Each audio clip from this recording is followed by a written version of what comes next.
তো ফ্রেন্ড এখানে আমরা একটা সিঙ্গেল ওয়ার্ডরোব করেছি, যেটা চওড়াতে ছিল 3.5 ফুট, হাইটটা ছিল সিলিং হাইট। এই 3.5 ফুটের মধ্যে আমরা দুটো পাল্লা করেছি, সেটা 7 ফুট হাইট, আর ওপরে দুটো 2 ফুট হাইটের দুটো পাল্লা করেছি। তো এখানে আমরা 21 ইঞ্চি করে দুটো পাল্লা করেছি, কারণ যেহেতু আমাদের 42 ইঞ্চি চওড়া ওয়ার্ডরোব ছিল, আর এটা ডিপ অনেকটাই কম, কারণ এটা আমরা 14 ইঞ্চি ডিপ করেছিলাম, কারণ সেটা আমরা স্পেস অনুযায়ী করেছি। আর এখানে আমরা 18 mm ব্লক বোর্ড দিয়ে শাটার করেছি, আর পুরো টেক্সচারটা কিন্তু 18 mm এর সলিড প্লাই দিয়ে তৈরি করেছি।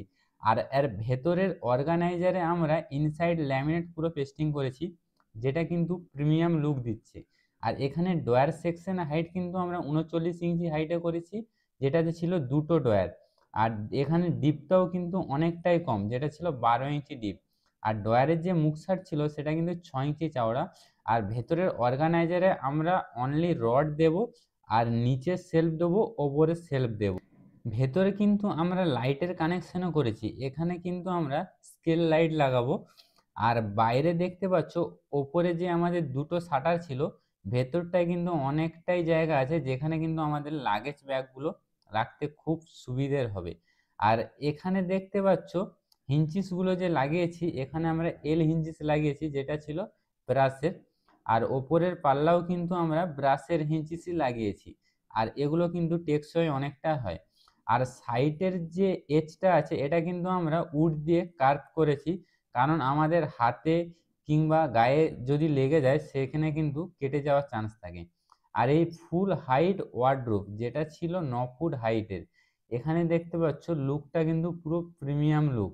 এখানে কিন্তু আমরা সাইডে গ্রুপ দিয়েছি 6 mm গ্রুপ, যেটা শুধু কবজার জন্যও দিয়েছি, প্লাস আমাদের যে লুক অ্যান্ড ফিলটা আসবে সেটাও কিন্তু দেখতে খুব ভালো লাগবে। আর সাইডটা দেখতে পাচ্ছ গ্রুপ দেওয়া আছে, প্লাস আমাদের উড দিয়ে কার্ভ করা আছে।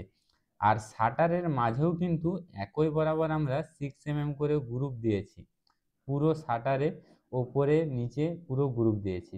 আর এখানে 1.5 ইঞ্চি কাটিং করেছি, কারণ আমরা যখনই ওয়ার্ডরোবের শাটার করি 1.5 ইঞ্চি কাটিং দেই, দেখতে কিন্তু খুবই ভালো লাগে। তো ফ্রেন্ড তোমরা ভাবছো এরকম সিঙ্গেল ওয়ার্ডরোব করতে একটা কত বাজেট আসতে পারে, তো সেটা জানার জন্য কিন্তু বিশাল লাইফস্টাইল ফার্নিচার ইউটিউব চ্যানেলটা সাবস্ক্রাইব করে নাও, কারণ এখানে কার্পেন্টার রিলেটেড ভিডিও আপলোড করে থাকি। সেটা ওয়ার্কিং প্রসেস থেকে শুরু করে ফিনিশিং, আমরা কিভাবে কাজ করি, আমরা মেটেরিয়ালসের কি রেট আছে, কোন ওয়ার্ডরোবের কিংবা কিচেন কিংবা বেডরুমের কি দাম হতে পারে, সব কিন্তু প্রসেসে দেওয়া আছে। আর এখানে দেখতে পাচ্ছ ডয়ারের যে চ্যানেলগুলো আমরা দিয়েছি, এটা কিন্তু হ্যাডিচ কোম্পানির চ্যানেল দিয়েছি, যেটা ছিল নর্মাল চ্যানেল, সব ক্লোজ নয়। আর এই ওয়ার্ডরোবটা করতে কিন্তু খুব কম টাকার মধ্যে আমরা এই ওয়ার্ডরোবটা করেছি। তো এর ভিডিও যদি ভালো লেগে থাকে অবশ্যই একটা লাইক করে ছোট্ট কমেন্ট করে দিও। আর কার্পেন্টার রিলেটেড ভিডিও পাওয়ার জন্য বিশাল লাইফস্টাইল ফার্নিচার ইউটিউব চ্যানেলটা সাবস্ক্রাইব করে নিও।